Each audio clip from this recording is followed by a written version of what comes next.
नमस्कार स्टूडेंट्स, आज अपने करने जा रहे हैं कोर्डेटा का लेक्चर नंबर 72 72वां लेक्चर अपने करने जा रहे हैं, जो कि बीएससी सेकेंड ईयर और बीएससी बीएड सेकेंड ईयर के सिलेबस में है।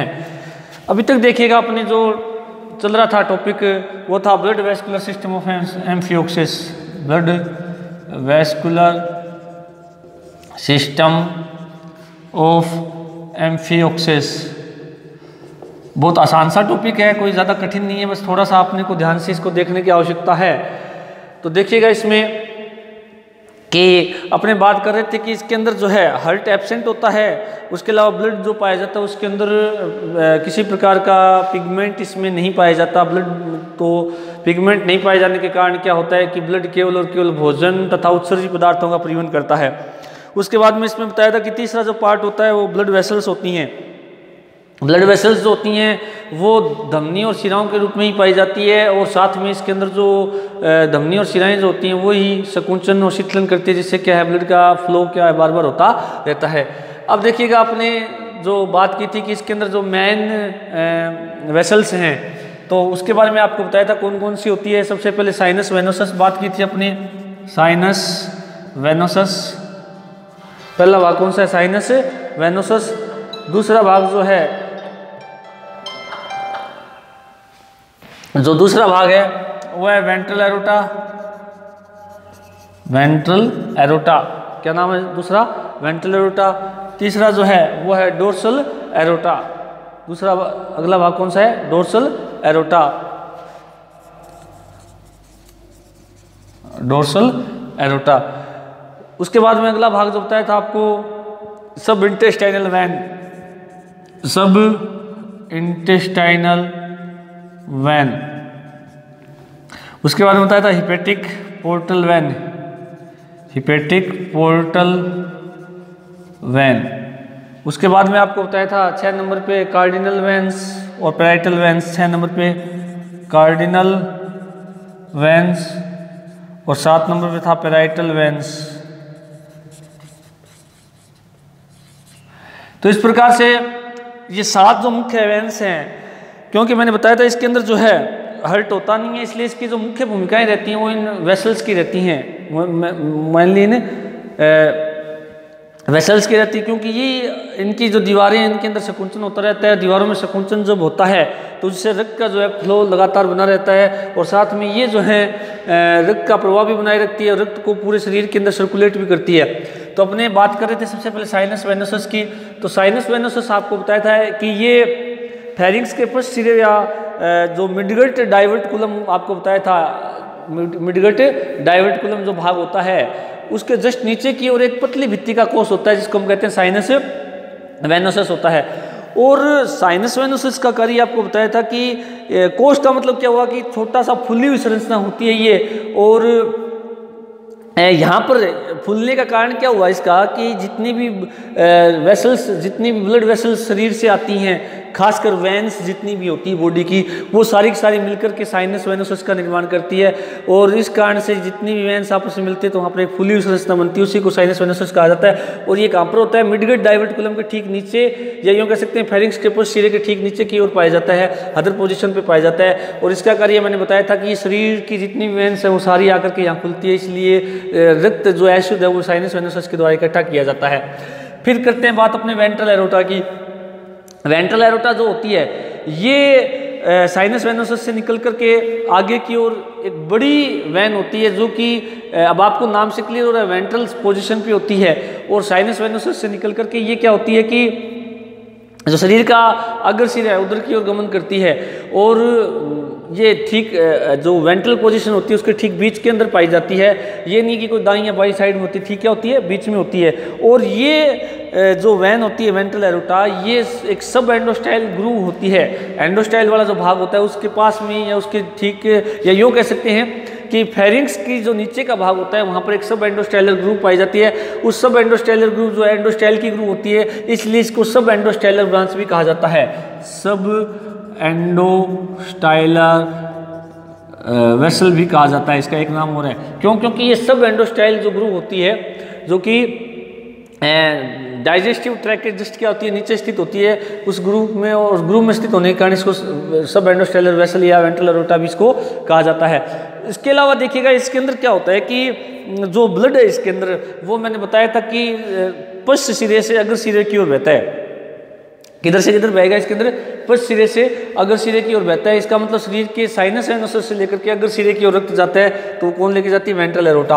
अब आपको बताया था कि वेंट्रल एरोटा क्या होता है कि फेरिंक्स वाले भाग के अंदर जाकर के क्या होता है कि इससे फिर अफरेंट ब्रेंकियल वेसल्स निकलती हैं। अफरेंट ब्रेंकियल वेसल आपको बताया था कि जैसे ही निकलती है इससे, तो उस स्थान पर एक फूली हुई संरचना बल्बिलस पाई जाती है। बल्बिलस जो है वो संकुचन उत्पन्न करती है, जिससे रक्त का क्या एक निश्चित दाब बना हुआ रहता है। उसके अलावा जो ये अफरेंट ब्रेंकियल वेसल है, ये आपको बताया था कि जो प्राइमरी गिल बार होता है उस प्राइमरी गिल बार के अंदर प्रवेश करती है, और प्राइमरी गिल बार के अंदर प्रवेश करने के पश्चात क्या होता है, उससे एक ट्रांसवर्स वेसल निकलती है। वो ट्रांसवर्स वेसल से सेकेंडरी गिल बार तक जाती है, और सेकेंडरी गिल बार के अंदर भी जो है वेसल पाई जाती है, एफरेंट ब्रेंकियल वेसल।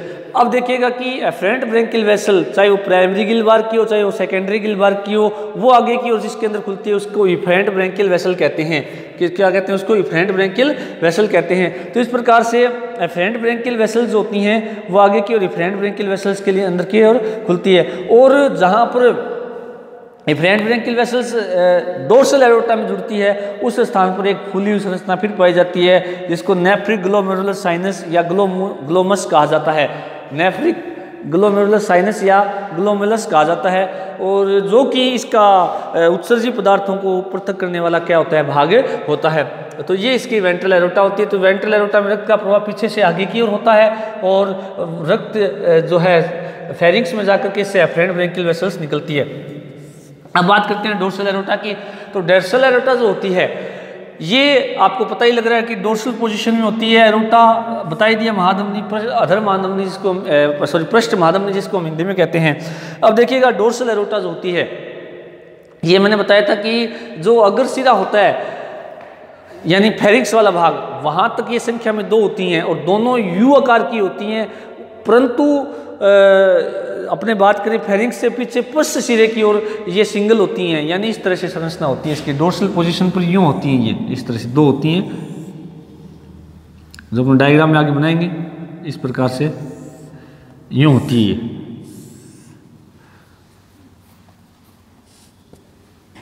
इस तरह से। तो कहने का मतलब अगर अपने थोड़ा सा अगर उसके अंदर एनिमल में देखें तो अपना एनिमल यूँ था, इस तरह से था। तो इसका मतलब डोर्सल एरोटा यहाँ होती है इसके अंदर, और इस तरह से होती है ये।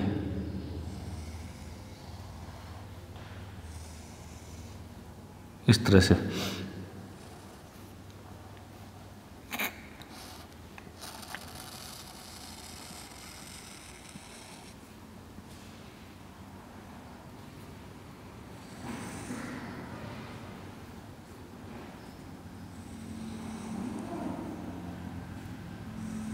इस तरह से होती है।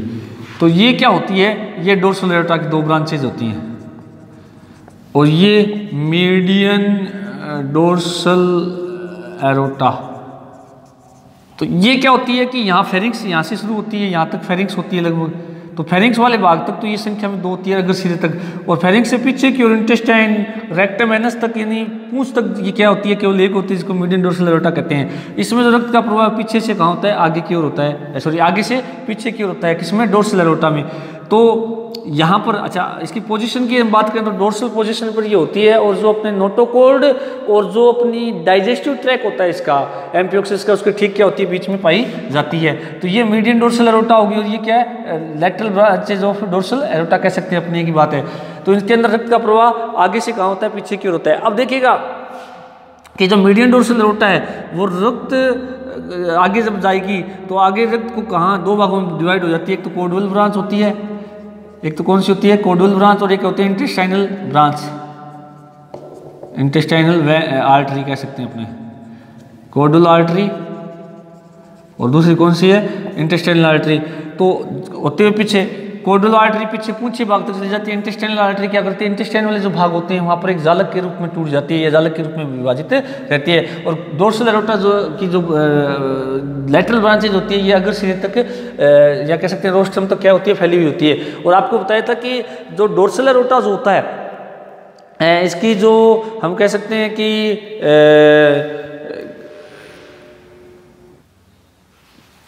तो इस प्रकार से डोर्सल एरोटा होती है। डोर्सल एरोटा वेंट्रल एरोटा से इफ्रेंट ब्रेंकियल वेसल की सहायता से क्या रहती है, जुड़ी हुई रहती है।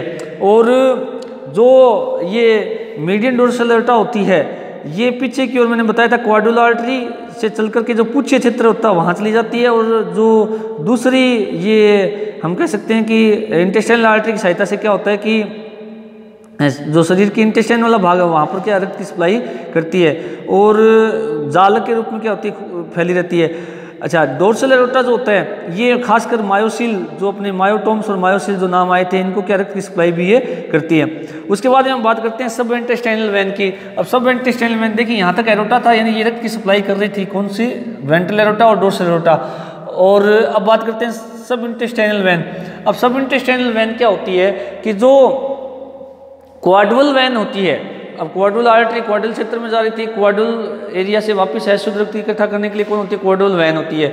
और इंटेस्टाइल से इकट्ठा करने के लिए इंटेस्टाइनल वैन होती है, कौन सी होती है, इंटेस्टाइनल वैन होती है, या जिसको हम सब इंटेस्टाइनल वैन भी कह सकते हैं। तो ये इंटेस्टाइनल वैन और जो क्वाड्रल वैन्स होती हैं ये दोनों क्या करती हैं कि आपस में मिल जाती है और मिलकर के एक नलिका का या एक वेसल का निर्माण करती है, जिसको सब इंटेस्टाइनल वैन कहा जाता है। तो सब इंटेस्टाइनल वैन एक्चुअली में क्या है, क्वाड्रल वैन प्लस में इंटेस्टाइनल वैन, इंटेस्टाइनल वैन। तो इन दोनों को मिलाकर के क्या कहते हैं, सब इंटेस्टाइनल वैन। क्वाड्रल वैन शरीर के पूछे भागों से रक्त को इकट्ठा करती है। इंटेस्टाइनल वैन जो हमने बताया था, इंटेस्टाइन वाला जो भाग है, जो पाचन तंत्र वाले भाग है, वहाँ से क्या करती है, रक्त को इकट्ठा करती है। उसके बाद में बात करते हैं कि ये जो सब इंटेस्टाइनल वैन है ये आगे की ओर फिर क्या होता है कि कहाँ चली जाती है, साइनस वेनोसस की ओर चली जाती है, सॉरी आगे की ओर कहाँ चली जाती है, हिपैटिक पोर्टल वैन का निर्माण करती है। कैसे करती है उसकी हम बात करते हैं। तो अगला भाग कौन सा, हिपैटिक पोर्टल वैन।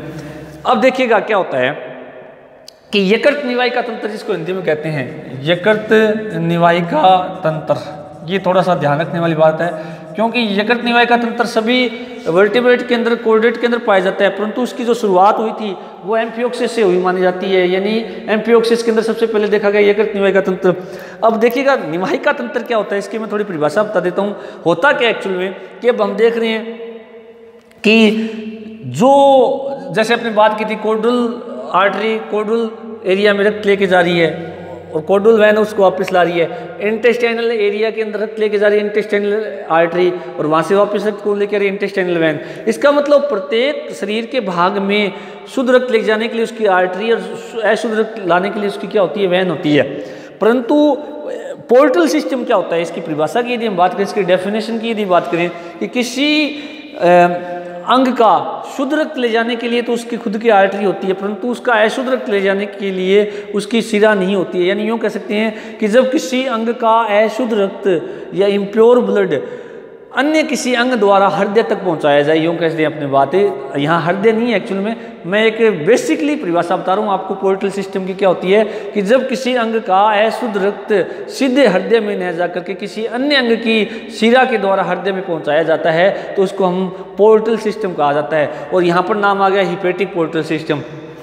ये मनुष्य के अंदर भी पाया जाता है। अब मनुष्य के अंदर यदि हम बात करें तो हमारी जो आंत्र जो होती है उस आंत्र का जो अशुद्ध रक्त है वो सीधा हृदय में नहीं जाता है, बल्कि उसको क्या किया जाता है, यकृत की जो वाहिनी है उस शिरा है, यकृतीय शिरा, वो उसको हृदय में लेकर जाती है, इसलिए उसको कहा जाता है हिपैटिक पोर्टल सिस्टम कहा जाता है। तो ठीक ऐसा यहाँ लागू होता है कि सब इंटेस्टाइनल वैन को सीधा कहाँ खुलना चाहिए, साइनस वेनोसस में खुलना चाहिए। सब इंटेस्टाइनल वैन को सीधा कहाँ खुलना चाहिए, साइनस वेनोसस में खुलना चाहिए, परंतु ऐसा नहीं होता है। होता क्या है कि सब इंटेस्टाइनल वैन जो होती है वो अपने बात की थी मिडगट डाइवर्टिकुलम नाम आया था आपने, तो मिडगट डाइवर्टिकुलम वाले एरिया के अंदर जाकर के ये क्या करती है, सब इंटेस्टाइनल वैन छोटे छोटे जालिकाओं में टूट जाती है, छोटी छोटी वेसल्स में बढ़ जाती है। अपने अगर बात करें जाल का निर्माण करती है कि सब इंटेस्टाइनल वैन मिडगट डाइवर्टिकुलम वाले भाग में जाकर के छोटे छोटे वेसल्स में बंट करके एक जाल का निर्माण करती है। अब क्या होता है उस एरिया से फिर एक हिपैटिक वेन निकलती है और वो हिपैटिक वेन रक्त को कहाँ लेकर जाती है, साइनस वेनोसस में लेकर के जाती है। तो इस प्रकार से ये जो बनी हुई नलिका का सिस्टम होता है इसी को क्या कहा जाता है, हिपैटिक पोर्टल सिस्टम कहा जाता है या हिपैटिक पोर्टल वेन कहा जाता है। और हिपैटिक पोर्टल वेन मैंने बताया था कि ये ब्रैंकियोस्टोमा में पहली बार पाई जाती है, जो कि हायर कोर्डेट के यकृत निवाहिका तंत्र का क्या एक पूर्ववर्ती होता है। तो ये मेरे हिसाब से समझ में आ गया होगा कि जब सब intestinal when, hepatic portal vein के बारे में बता रहा हूँ, हिपैटिक पोर्टल वेन क्या है कि जब सब इंटेस्टाइनल वेन मिडिगल डाइवर्टिकुलम वाले भाग में जाकर के या जाती है तो इसको हिपैटिक पोर्टल वेन कहा जाता है। तब इसको क्या कहा जाएगा, हिपैटिक पोर्टल वेन। किसको, सब इंटेस्टाइनल वेन को क्या कहा जाएगा, हिपैटिक पोर्टल वेन कहा जाता है। क्यों कहा जाता है, क्योंकि ये मिडिगल डाइवर्टिकुलम में जाकर के छोटे छोटे जाल के अंदर टूट जाती है और उस जाल में टूटने के बाद में क्या होता है कि ये जो हिपैटिक पोर्टल वेन है इससे आगे की ओर एक हिपैटिक वेन निकलती है। वो हिपैटिक वेन रक्त को कहाँ लेके आती है, साइनस वेनोसस में लेकर के आती है। तो कहने का मतलब इस तरह से अगर हम देखें थोड़ा सा, ये अपने मान लें साइनस वेनोसस है, सॉरी ये अपनी सब इंटेस्टाइनल वेन है। लाने के बाद में क्या होता है, इस प्रकार से ये यूँ, इस तरह से यूँ, थोड़ा देखिएगा ध्यान से, यूँ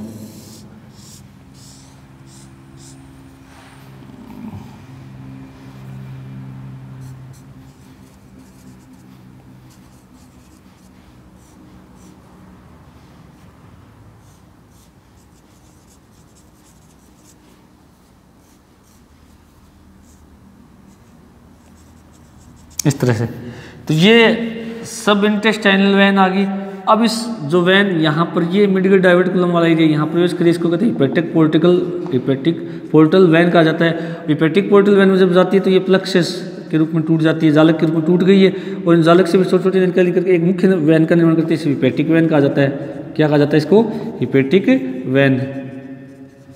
हिपैटिक वेन ने क्या किया, रक्त को कहाँ लेके आ गई, साइनस वेनोसस में। इस प्रकार से ये जो सिस्टम बना है इसी को क्या कहा जाता है, हिपैटिक पोर्टल वेन कहा जाता है। और हिपैटिक पोर्टल वेन ब्रैंकियोस्टोमा में सबसे पहली बार देखा गया कोर्डेट में, जो कि हमारे हिपैटिक पोर्टल सिस्टम का क्या पूर्ववर्ती होता है। और हिपैटिक पोर्टल सिस्टम क्या है, मनुष्य के संदर्भ में मैं आपको बता देता हूँ, पढ़ा हुआ भी आपको, कि हमारी आंत्र का जो अशुद्ध रक्त है, यूँ कह सकते हैं कि आंत्र से जो रक्त है वो पहले हमारे लीवर में ले जाया जाता है और लीवर से फिर उसको कहाँ भेजा जाता है, रक्त में भेजा जाता है। तो इस प्रकार से ये बना हुआ सिस्टम क्या कहलाता है, हिपैटिक पोर्टल सिस्टम कहलाता है। तो यहाँ पर हिपैटिक पोर्टल वेन भी पाई जाती है। उसके बाद में बात करते हैं कार्डिनल वेन्स। अब कार्डिनल वेन्स की यदि हम बात करें तो कार्डिनल वेन्स क्या होती है, ये दो होती हैं, एक अग्र सिरे से निकलती है और एक कहाँ से निकलती है, पश्च सिरे से निकलती है। और क्या करती है ये कि जो शरीर का अधर पार्श्व सतह का रक्त है, कार्डिनल वेन्स के लिए कितनी होती है, संख्या में दो होती हैं, एक अग्र सिरे की ओर होती है और एक कौन सी होती है, पश्च सिरे की ओर होती है। और क्या करती है ये, शरीर का अधर पार्श्व जो होती है यानी वेंट्रोलैटरल पोजीशन जो होती है, अधर पार्श्व सतह से क्या करती है, रक्त इकट्ठा करती है। इकट्ठा करने के बाद में क्या होता है कि ये बाद में जाकर के एक नलिका का निर्माण करती है और वो नलिका सीधी कहाँ खुलती है, साइनस वेनोसस में खुलती है। और जो नलिका दोनों मिलकर के यानी एंटीरियर कार्डिनल वेन और पोस्टीरियर कार्डिनल वेन दो होती हैं, दोनों ही वेंट्रोलैटरल पोजीशन पे पाई जाती है और दोनों मिलकर के एक ही नलिका का निर्माण करती है। उस नलिका को कहते हैं कॉमन कार्डिनल वेन्स या डक्टस क्यूवेरी। क्या कहा जाता है, कॉमन कार्डिनल वेन या डक्टस क्यूवेरी कहा जाता है, दो नाम है। और वो डक्टस क्यूवेरी या कॉमन कार्डिनल वेन आगे कहाँ खुलती है, साइनस वेनोसस में खुलती है। तो ये कार्डिनल वेन्स होती है, संख्या में दो होती हैं, एक अग्र सिरे की होती है, एक पश्च सिरे की होती हैं और दोनों मिलकर के कॉमन कार्डिनल वेन या डक्टस क्यूवेरी का निर्माण करती है और सीधा कहाँ खुलती है, साइनस वेनोसस में। तीसरी है पैराइटल वेन्स। पैराइटल वेन का मतलब आप समझ रहे होंगे, पार्श्वीय शिराएं। अब पार्श्वीय शिराएं मतलब क्या हुआ कि ये भी एक जोड़ी होती हैं और ये पृष्ठ भित्ति की जो उसे क्या करती है, रक्त को क्या करती है, इकट्ठा करती है।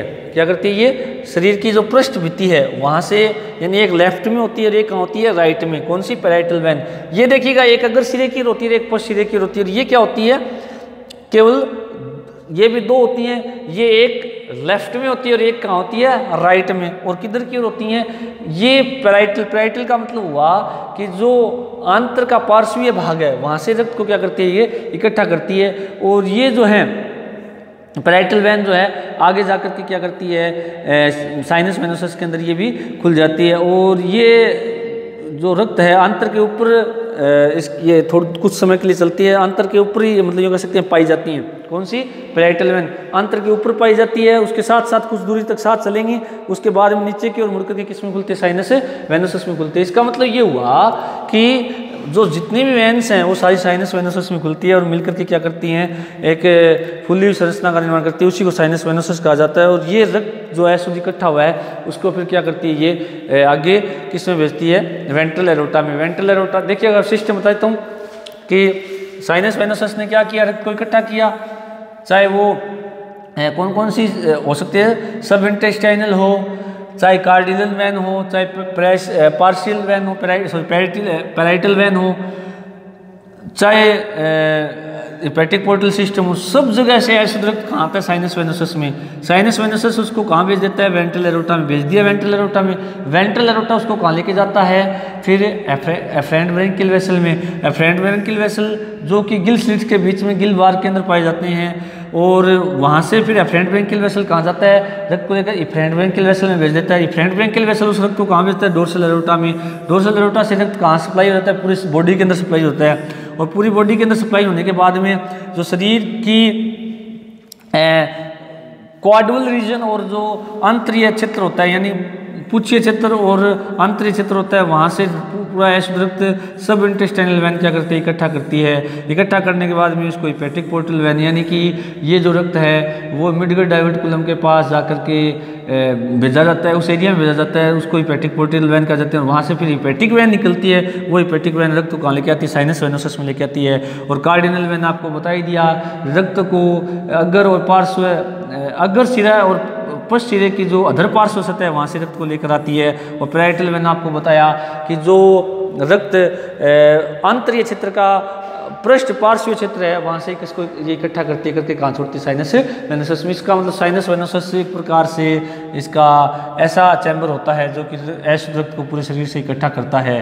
तो वेंट्रल एरोटा अगर रक्त को पश्च सिरे से अग्र सिरे की ओर ले जाती है, डोर्सल एरोटा अग्र सिरे से पश्च सिरे की ओर ले जाती है। तो इस प्रकार से ये पूरा सिस्टम बनता है जो कि बंद सिस्टम होता है, इसलिए इसको हम close type circulatory system, close type circulatory system कहते हैं। कल अपना इसको डायग्रामेटिकली स्टडी करेंगे, इसका डायग्राम देखेंगे। Thank you.